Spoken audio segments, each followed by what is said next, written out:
今天是11月16号，欢迎各位参加我们今天的虚云老和尚这个画传的考试。So welcome to our Dharma talk today on the picture biography of Master Empty Cloud. Glad you're with us. It would be the 15th of November in California. It's the 16th of November here in the Gold Coast of Queensland. We are going to be lecturing in English, and 如果大家愿意听中文的普通话的翻译的话，这个你的软体的右下角就可以看到 interpretation， 就 Chinese 在那里，中文那就可以听了。We also have a Vietnamese translation for folks who are interested in, let's see here, interested in listening to Vietnamese. It says that my screen is being shared here. Let's see, there we go. Unshare and share. Okay, how is that? Is that better? Make sure we got all our wires connected in the right way. Is that good? All right, excellent. Okay, now I have a bell, and I'm going to ring my bell 3 times and invite everyone to join me in making 3 half bows to the Buddha, right from where you're sitting, if it's convenient for you to do so. And after that, Vera is going to request Dharma all the way from Sao Paulo, Brazil. So how wonderful is that? All right? So let me ring the bell 3 times. Let's see, we could probably bring up a picture of the Buddha here. Let's see if we can do that. Here it is. Not that one. Try this one. Okay, there we go. And I'll ring the bell. You're welcome to join me. Here we go. First bow. Second bow. And a third bow.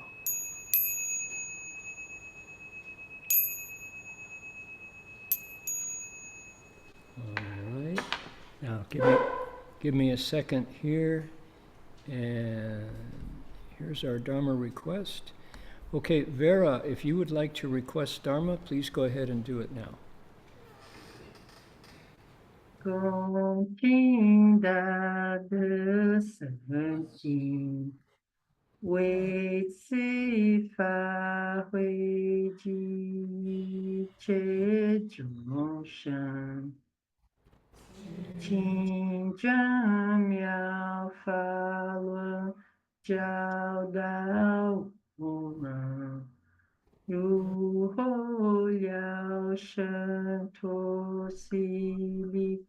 不得了，速者无生。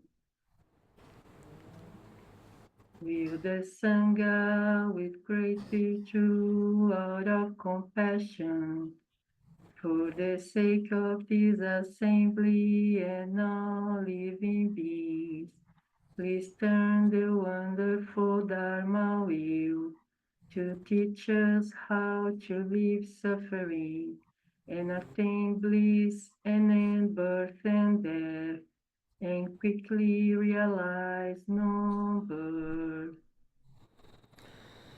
Namo tassa bhagavato arahato samma sambuddhassa. Namo tassa bhagavato arahato samma sambuddhassa. Homage to the blessed, noble, and perfectly enlightened one. Homage to the blessed, noble, and perfectly enlightened one. Namo sadanto suchedoye alahadi samya samputoshe.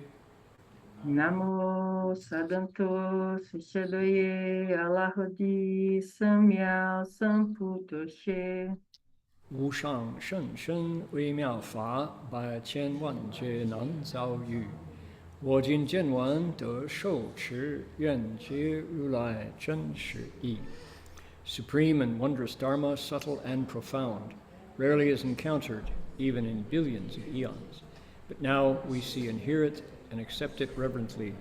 may we truly understand the Buddha's actual meaning. Alrighty, Vera, thank you so much. We appreciate the Dharma request. Be happy to do so. Let's acknowledge country first, and we see here. Give me a moment. We're going to bring that up there. Going to bring that up there, and then put that right there, and put that right there. There we go. Now,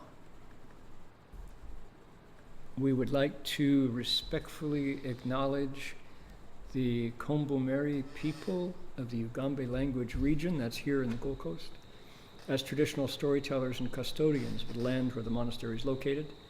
We pay respects to their elders past, present, and emerging, and to all First Nations people whose sovereignty was never ceded. And we can say that in Chinese by saying, 我们恭敬地承认与冈北语族的孔布马利人，他们是我们寺院所在地的传统叙事者和守护人。我们向过去、现在和未来的长者们致敬，并且向所有从来没有放弃主权的第一民族的原住民也致敬。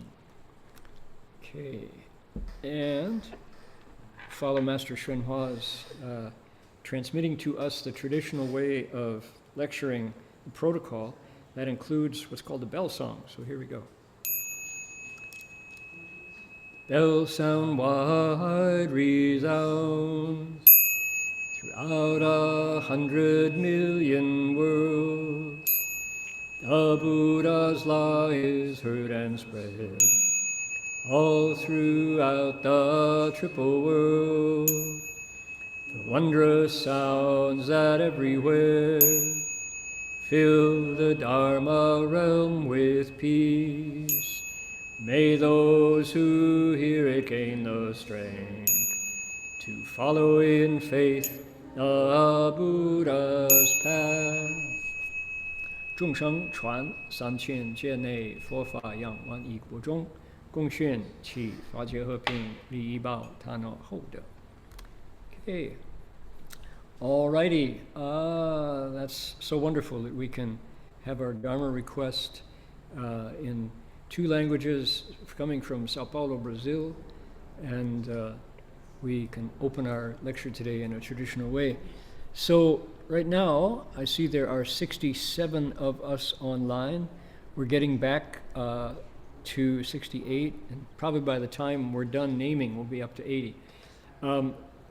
Because of my trip to China recently, we put a stop to this lecture series, and people are slowly remembering that we're back. So a smaller group today than usual, but we are here in the Gold Coast of Queensland. We are in Ukiah. Our host is in Ukiah, California, Northern California. Request comes from Brazil, co-host at City of 10,000 Buddhas. Friends from, let's see here, small print. Sydney, Bernie's back, and Xingfei. Brian is in Campbell, Colorado, Campbell, California, that is, Silicon Valley. Celeste is in Hong Kong, Connie's in Sunnyvale, Cynthia's in Saratoga. So we've got Silicon Valley quartered on all sides, good. Duke Luann's in Montreal, Quebec. Edna's in Singapore, Elaine's in Ukiah.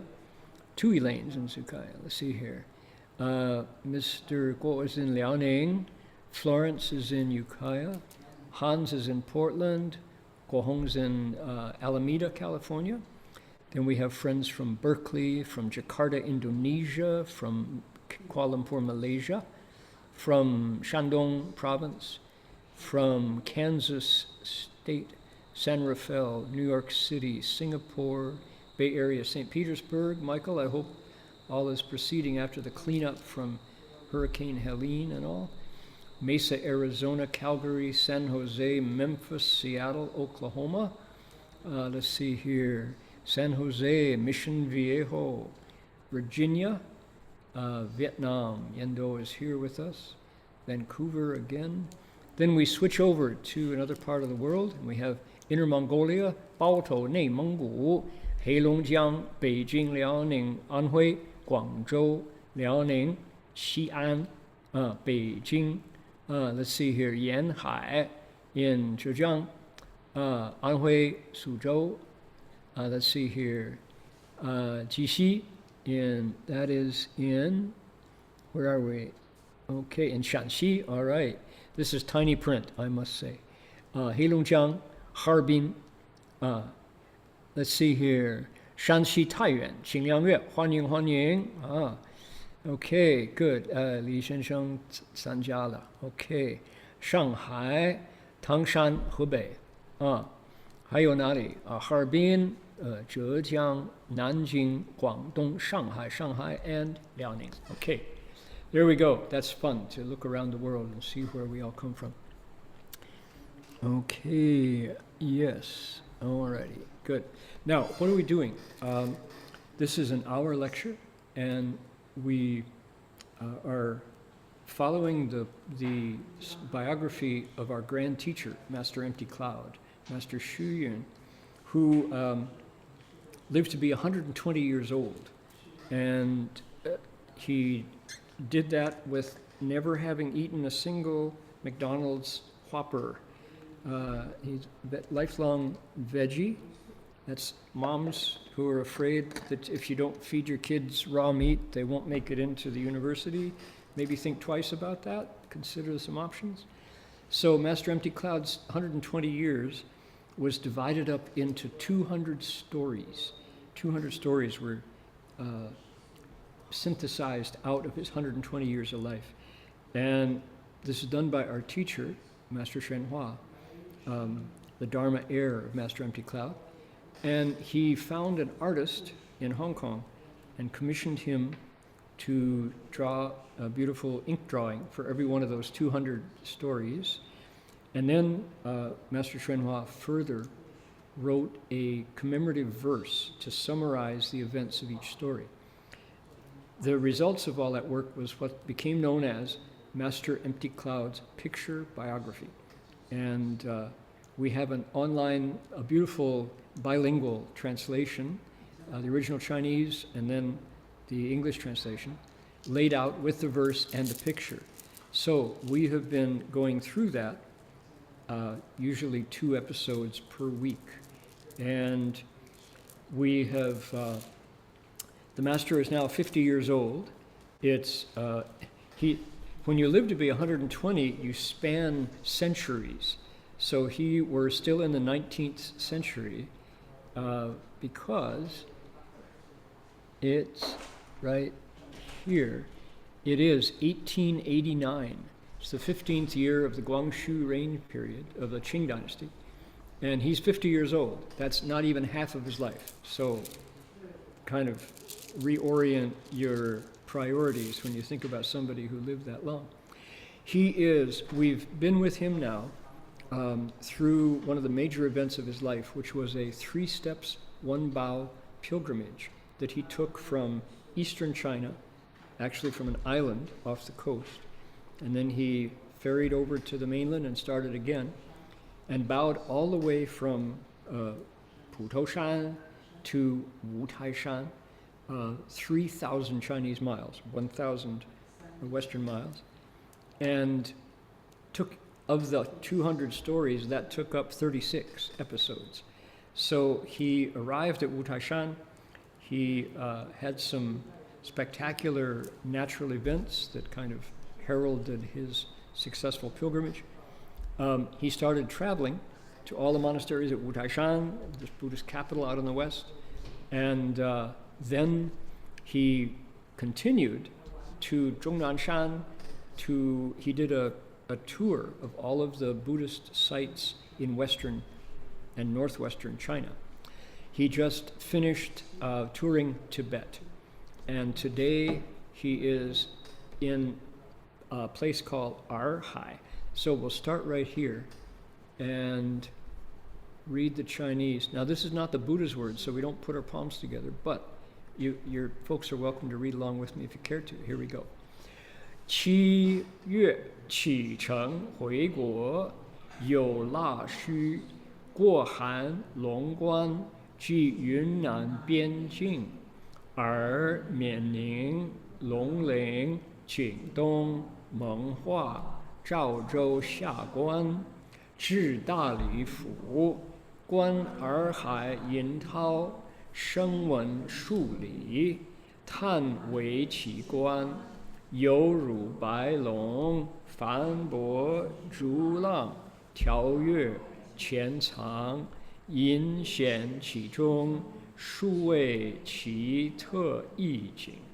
All right, which, roughly translated, says, the master started traveling back towards China in the 7th lunar month. From Laxiu, he went through Hanlong Pass, which is on the Yunnan border. He pressed on through Mianning, Gongling, Jingdong, Menghua, and the lower pass of Zhaozhou. When he got to Dali Prefecture, he saw the silver waves of Arhai Lake and heard a booming sound, which could be heard for miles. This intriguing phenomenon resembled a white dragon diving through the waves. It appeared to leap out of the depths and then dive back in. It would suddenly appear and then vanish.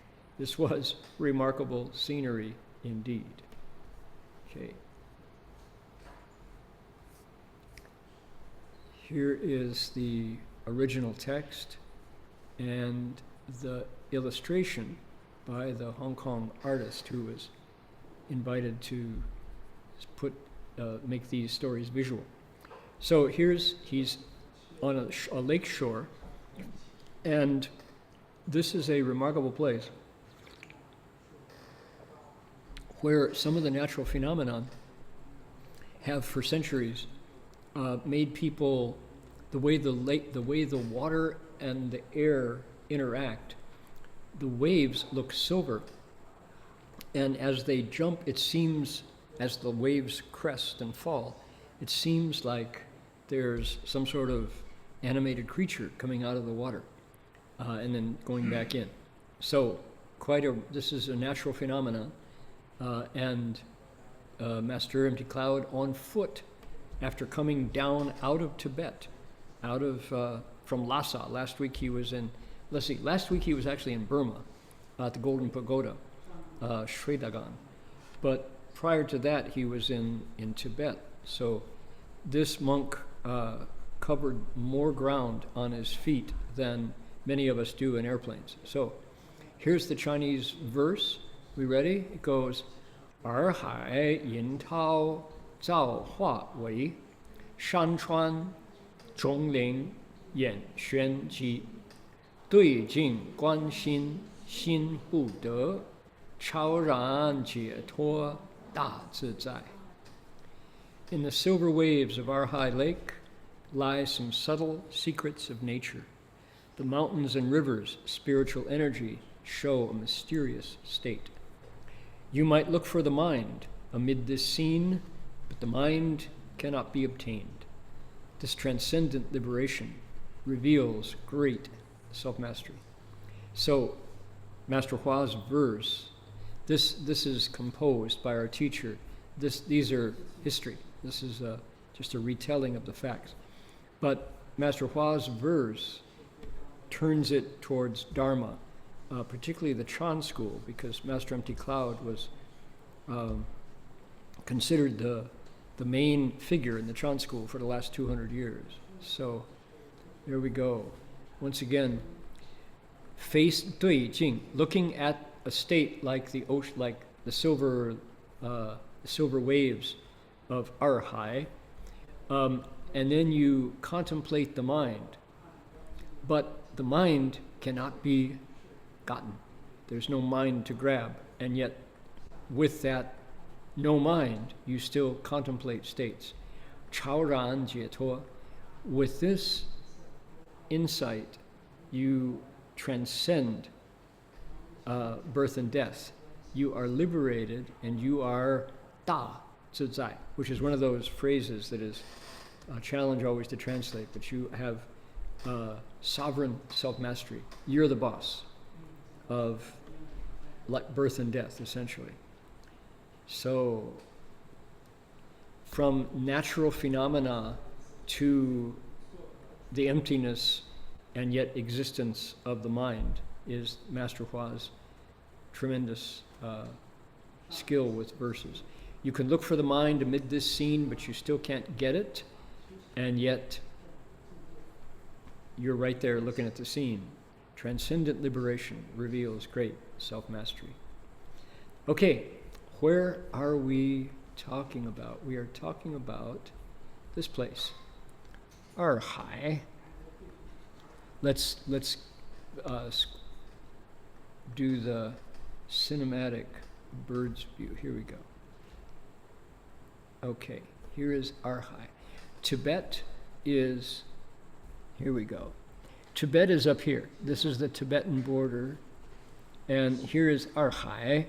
And Master Hua just came back from Rangoon. So he traveled down through the passes and then back up. So last week he was, in our lecture series, he was here at Rangoon, now known as Yangon. And oops, let's see, going the wrong way here. So he made his way back to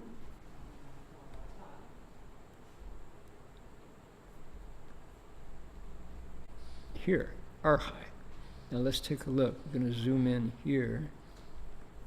Here is Dali Prefecture, which is on the border of Burma and the border of Yunnan province. So this is, I've never been anywhere near southwestern China, so I have nothing to contribute other than retelling these facts. But here is, we saw the artist's picture of Master Empty Cloud standing on the edge of a lake looking at ships and the waves. Here is the map. So this is Dali, and here is Arhai. Okay, so for people to get oriented, if you have ever drunk pu'er tea, Xishuang Bana, it comes from down here. This is, it's the border of Yunnan, where pu'er tea comes from, right down here. And in a minute, we are going to be looking at his next stop, which is Jizu Shan, Chicken Foot Mountain, which is right up here. So we're going to get there next. So again, let's see, going the wrong way. Here is China over here. Kunming is right here. Here is Tibet up here. Here is India down here. We still need to go smaller. There we go. Okay, Bangladesh. Okay, Bhutan, Assam, which is before the partition. This was India, then it became Bangladesh, and Burma is here. All right, so we kind of get a sense of where we are. Now he walked all this way. He was on foot. Here's Myanmar. And let's see, we want Arhai. There we are. Now let's take a look at these incredibly famous and special lake where all these amazing phenomenon happen. This is what it looks like.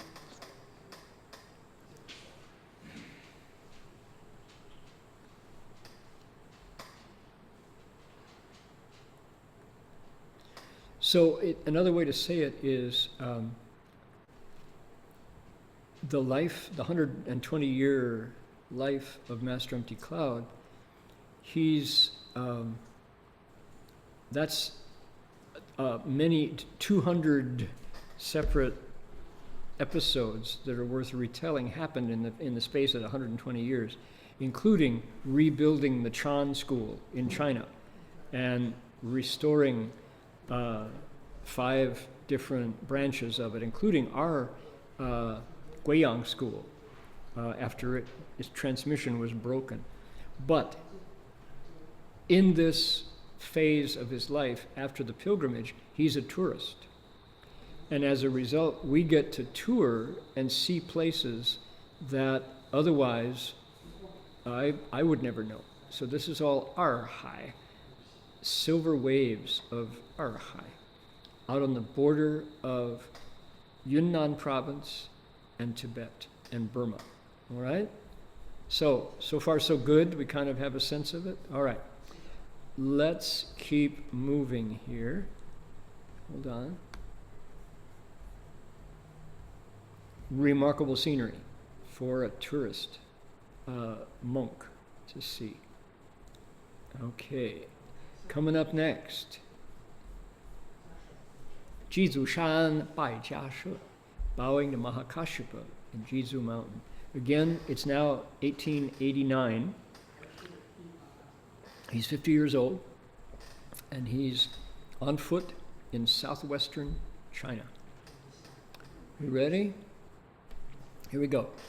直上直家设殿，传阿难尊者来朝，石门自开，至圣境玄言，石壁圣城，一道石门，明华守门，尊者家设，在内入定，宛若城门关闭，恭礼拜时，忽闻大钟三鸣，土人欢呼礼拜，诚有一人至矣。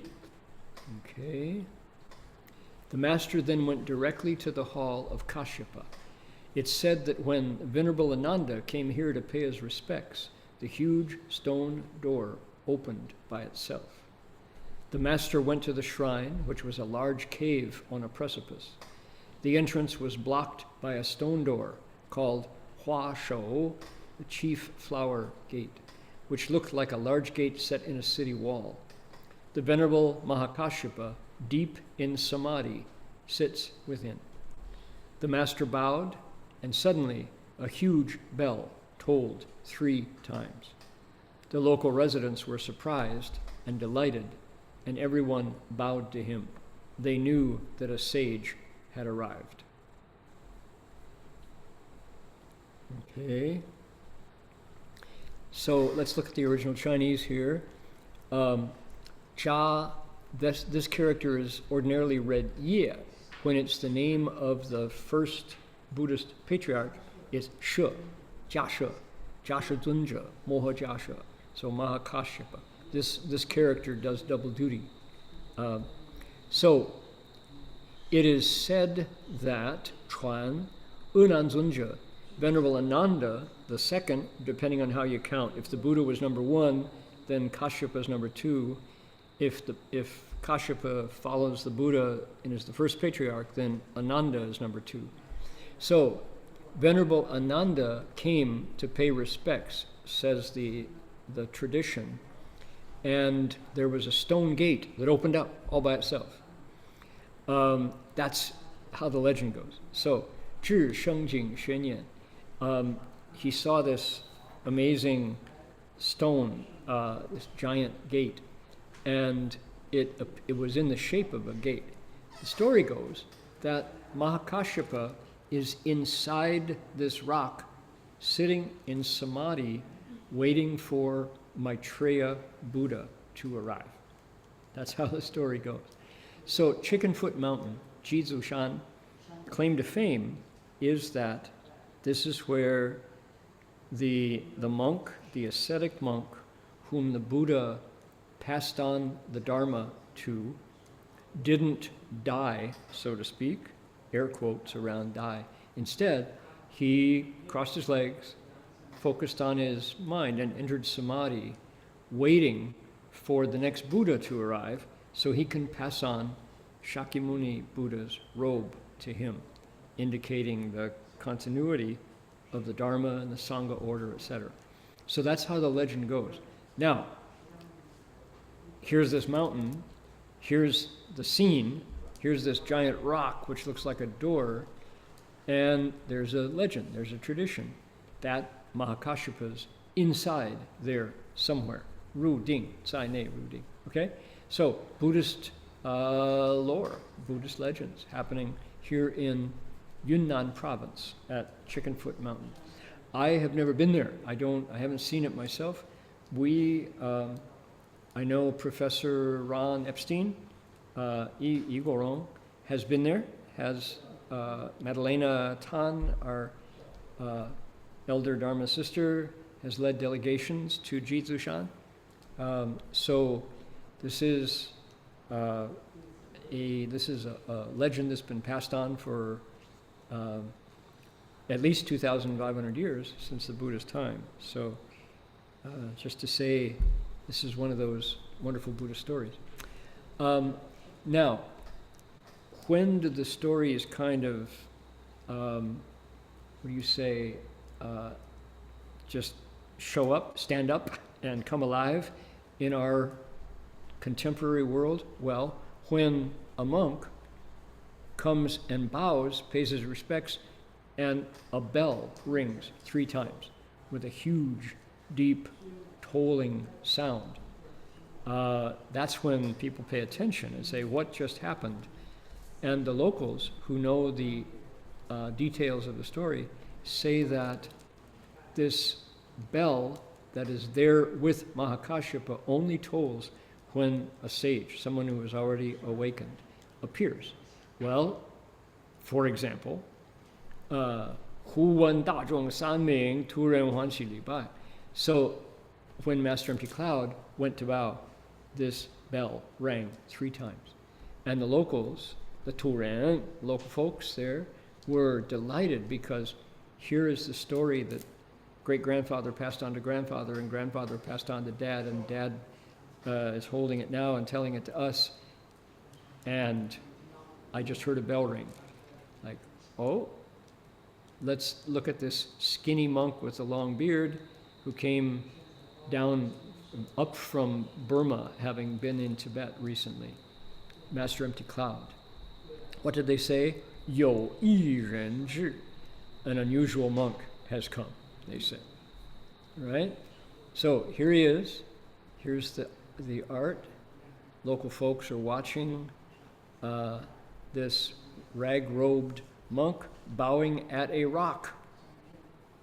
And some people might go, geez, those Buddhists are weird. Other people might go, what did I just hear? Let's go bow to him. While he bows to the rock, we're going to bow to him because this is somebody very special. Pay attention to this guy. So here's the verse. 7月30拜家社，众闻众生善四名，称有一人访如是，贤节罗拜己高僧。Let's see, 罗拜礼高僧. On the 30th day of the 7th lunar month, he bowed to Kashyapa. Everyone heard the tolling of the bell, which rang 3 times. People said, a remarkable man has come. This was indeed true. Everyone bowed and knelt before this eminent, virtuous Sangha. Okay, so now people recall when his pilgrimage had just finished and Master Empty Cloud was touring around Utaishan, where the destination for his walk. There's things called sheng, dung, sages' lamps, Buddha lights, that occasionally appear, but only when somebody of extraordinary virtue kind of stimulates nature to respond. Well, it happened. He did one of the first things he did after finishing his pilgrimage was sit a Chan meditation retreat for a week. And when he came out of the retreat, sure enough, at night, the sages' lamps, the Buddha's lights, appeared in the sky. Sort of like, let's see here, here we go. Sort of like the northern lights, the aurora borealis, that people these days have been seeing. Somebody in LA There was a recent showing of the Northern Lights in Los Angeles recently, which is kind of unprecedented ever. And people are saying, indeed, the climate is changing. Speaking of which, I don't know if you saw this. This was one of those moments. The New York Times reported yesterday that when the Paris Climate Agreement took place, they said the agreement of all of the scholars, all of the climatologists, meteorologists, historians, said to keep the planet from, keep lowlands from being drowned by rising tides as the ice cap melts, we have to keep the ambient ocean temperature rise to 1.5 degrees. If it goes beyond 1.5 degrees, there's going to be a rapid melting of ice caps and glaciers and a major realignment of the watersheds and deserts of the planet. And so that was the conclusion. Everybody said, oh, that's our target. We got to keep it below 1.5 degrees. And the Paris Accords, that was already 10 years ago. The previous, not the current president, but the previous American president pulled us out of the Paris Climate Accords. The current president put us back in and said, America's back. And that previous president is now back in charge. The report in the New York Times said that the latest projections are within the next few years, we're going to see 2.5 degrees change. We're on track now to double what they said we could not cross. The red line is now going to be doubled because of emissions. So, now what's the point here? How did I get off track? For Master Empty Cloud to evoke the presence of sages' lamps at Wu Tai Shan, the ringing of the bell at Chickenfoot Mountain, Jizu Shan. Here is where they talk about Tian, Di, and Ren, heaven, earth, and humanity form a tripod, a trinion they call it, a trinity, that each has to do their part in order to keep the planet turning in its orbit and keeping it habitable for humanity and the other species with whom we share the planet.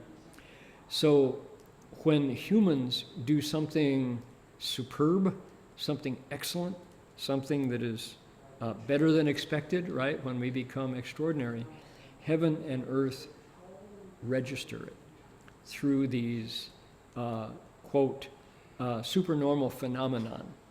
Well, supernormal just because people are pretty normal and we don't ordinarily do anything truly virtuous or rare or special. But Master Empty Cloud's pilgrimage can be considered one of those extraordinary things. And it produced in him a transformation of his nature so that he is now radiant. And when he shows up, heaven and earth, the other two members of the Trinity, respond by signaling his virtue through these, what people might say, legendary kind of events, the ringing of a bell, right? Otherwise, how do you explain it? And the opposite is true. When humanity is devoid of virtue, when the leaders are so covered over and so dark, then the opposite happens, and the planet starts to harm itself, and humanity's future is imperiled, right? So, anyway, as here in Australia, the way we clock it is we have, for example, these birds called brush turkeys.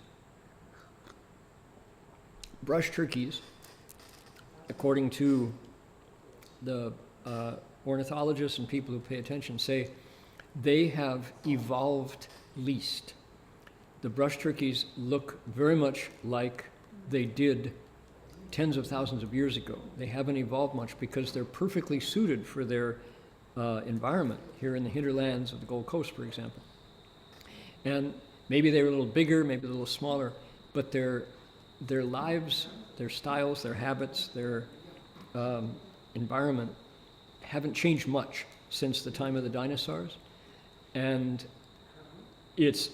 we're probably not too far wrong if we say after humanity has drowned itself and cooked itself, baked itself, starved itself into extinction, probably the turkeys are going to be fine.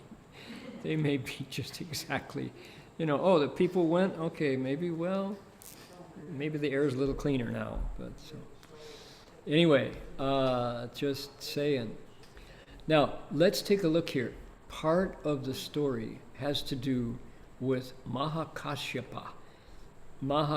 Here's Jizu Mountain. Okay, let's talk about that briefly. Let's see, we've got 20, all right. So here it's called Jizu, Chicken Foot. Here's the summit of Jizu Shan. There it is. This is, I don't think we get to see the rock where Patriarch Mahakashyapa is supposed to be sitting. But let's see, if we go back, close that. There, this is Yunnan, below the clouds, south of the clouds. Here is Jizushan. That's where it was.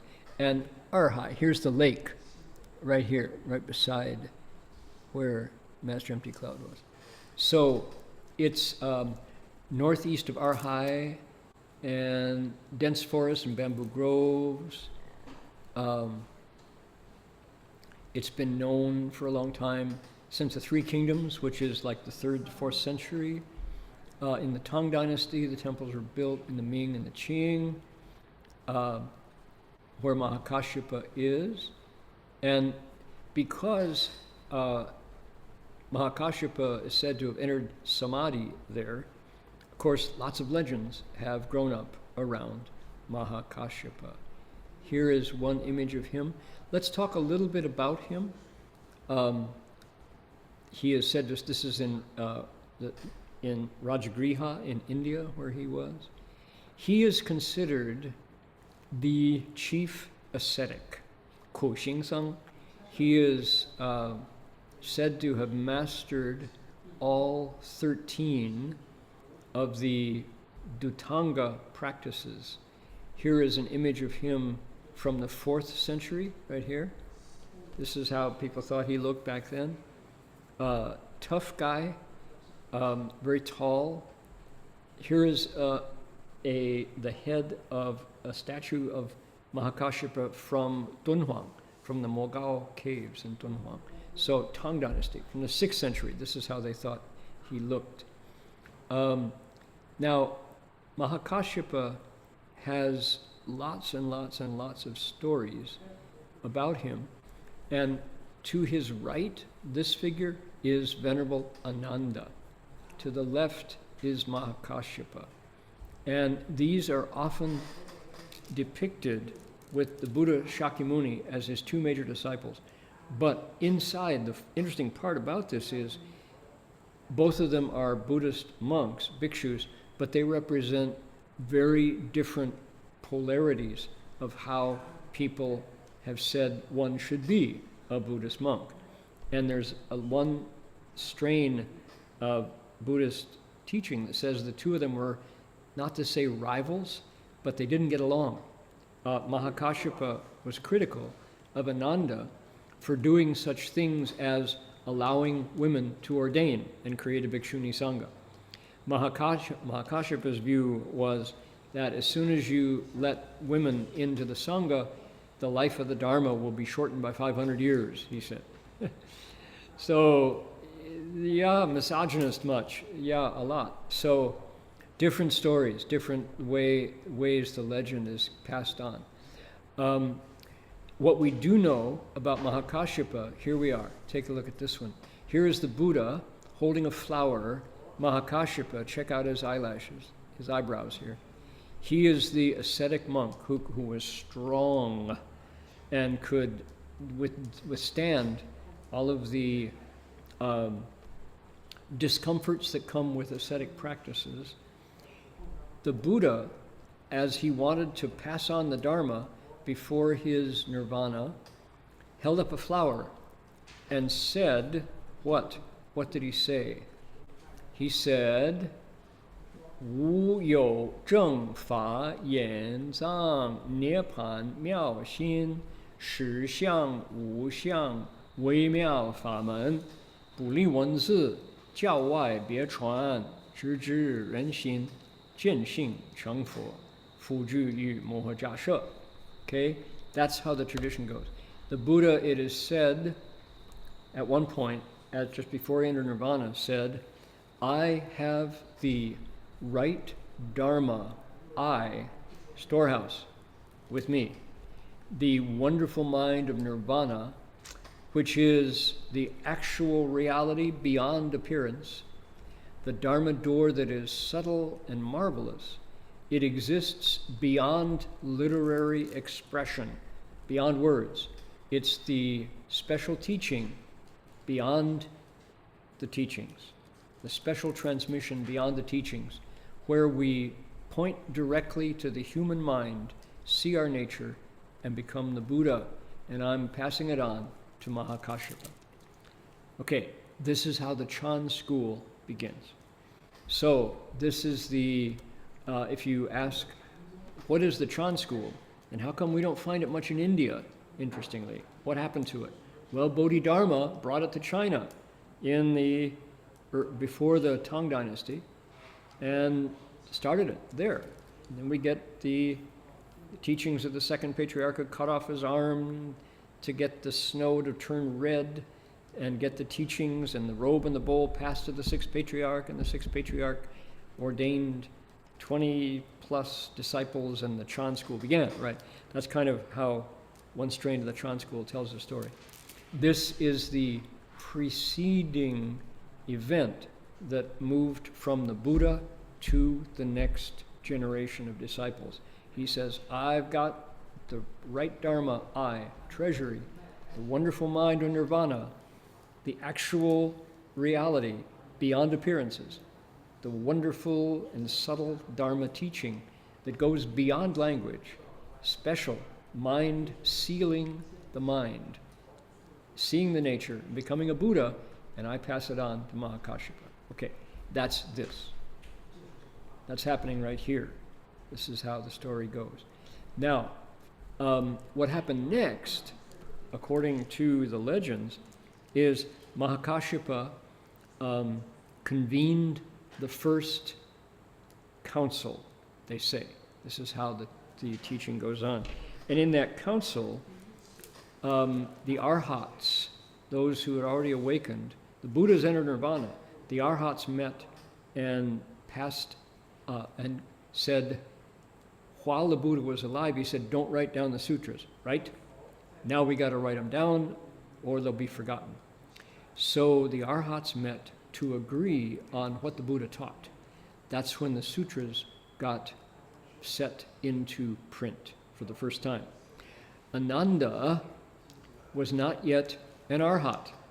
And Mahakāshyapa said, come on, we got to get the sutras down on paper.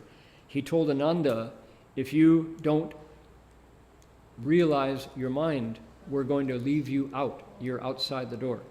So Ananda woke up that very night and came in without use of the door. He flew in using his newly awakened Dharma body and recited the sutras that he had heard the Buddha speak, being the Buddha's attendant for most of those events. So most of the Dharma talks and sutra lectures. So Ananda recited the sutras. They were committed to print. The arhats dispersed, and at that point, Mahakāshyapa said, I'm going to wait now for Maitreya, the next Buddha, to come so I can pass on the robe to him to indicate the continuity of the Dharma. So that's why he showed up at Jizushan, Chickenfoot Mountain, waiting for Maitreya. When is Maitreya coming? Well, that's there's a clock ticking on that one, and that Maitreya is currently in the inner courtyard of the Tushita heaven, waiting for humanity's affinities to ripen. And our world is currently in the Dharma ending age, so we have to go to the void age, the recycle to the Dharma proper age before Maitreya will come. So, in other words, don't hold your breath. And yet, if we still can say, I want to be here when Maitreya shows up, so we take refuge now, hold the precepts, cultivate the way, say, when the Long Hua Hui, the dragon flower assembly gathers, I want to be there. Long Hua Hui Shang Fo Pusa. So we create our affinities with Maitreya Buddha, and when he does come down from the Tushita heaven, Mahakashyapa will be there. So quite a fascinating historical being, Mahakashyapa. One of the great stories about Mahakashyapa is that his family, of course, wanted him to get married and carry on the lineage. But he was a very sensitive young man in his family, and like most of India at the time, his family was agrarian. They grew food to survive. Most people worked the land. Very few scholars, almost no traders in the caste system. So he, at a certain point of his growing up, saw that after the fields were plowed, that the birds would fly down and eat the insects, and only because the plow had opened the furrow so that the birds could feed. And he said, I don't want to be a farmer if it involves making opportunities for beings to die in this way, seeing birds eat insects and insects eat other insects, etc. So he said, I'd much rather be an ascetic. I want to leave home. Well, the family said, we want you to get married. So Mahakashyapa said, okay. He made an image out of gold of a beautiful woman's face and figure and said, only if you can find a woman who looks like this will I marry. Otherwise, I'm going to be a monk. So the fathers took up the challenge, went out, tried to find a suitable wife for his son, and found a woman who had gone through the exact same realization about the suffering of living beings and the cycle of life. And she said, I don't want to leave home. I don't want to get married. I want to leave home too. They said, oh, you're the perfect one for my son. So they introduced the two of them, and they said, okay, we'll get married, and we will refuse to consummate our marriage. We will remain pure and live a celibate lifestyle. We're going to do brahmacharya, he said. And so, of course, the families were all upset. What are you going to do?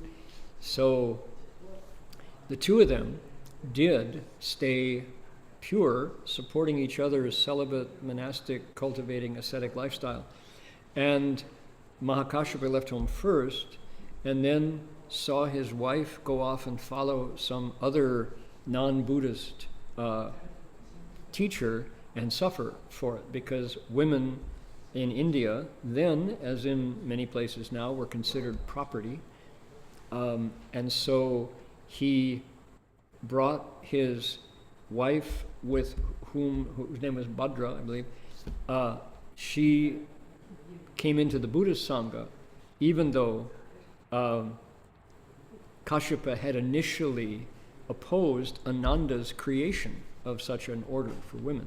So very interesting, true life, real situation, real life drama happening with the creation of the Buddhist community, involving Mahakashyapa and his wife. And there was a period when the women in the Buddhist community were not getting offerings, because the community didn't feel that women were suitable vessels for the Dharma. And so Mahakashyapa took offerings that had been made to him and provided them for his wife and her colleagues. So he is often said to be cold-hearted and just too tough, that he was he was a kind of a marine cultivator and had no warm heart. But in fact, there are other stories that say, in fact, that may have been a characterization by other rival schools, and in fact, Mahakāshyapa, the person, was just as compassionate as the Buddha, and provided for those around him, and the continuity of the Sangha. So, interesting character. He is, the Chan school says that he's sitting inside Chickenfoot Mountain waiting for Maitreya to show up, when he will come out, pass on the robe, and the whole thing starts up again. So interesting, huh? So yeah. So that's the story of Mahakāshyapa. And Master Empty Cloud bowing to Jizu Shan, to the rock where where the patriarch is supposed to be in Samadhi, was able to get the bell to ring 3 times. What bell is that? Part of the story. So who knows? I've never seen Jizu Shan. Professor Epstein, who bowed, said it's quite a remarkable place, and he feels he has deep affinities with whatever or whoever is in Samadhi there at Chickenfoot Mountain. So apparently it's quite a wonderful place to visit, and if anybody has the opportunities to travel to Yunnan province, do put that on your itinerary. Go bow and see if you can hear any bells ringing. Why not? So, okay, we will, like Master Empty Cloud, we will follow his pilgrimage next week, moving on, and he's on his way back to China, Yunnan province from the southwest. He's going to be traveling back. So we'll see you all next week. Let's dedicate merit now. And let's see here. Here's our dedication of merit. Please make a wish, however you would like to send out goodness from your heart to the world. Here we go.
And while we're at it, we can bow to the Buddha. 2, 3 bows.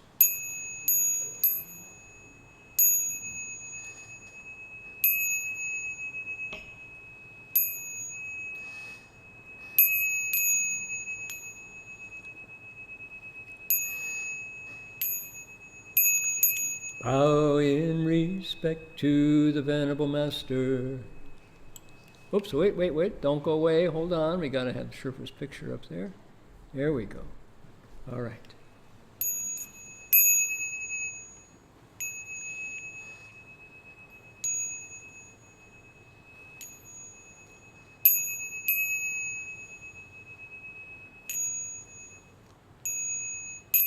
All right, that's it for us for today. We'll see you all next week. Amitofo, everybody. Bye-bye.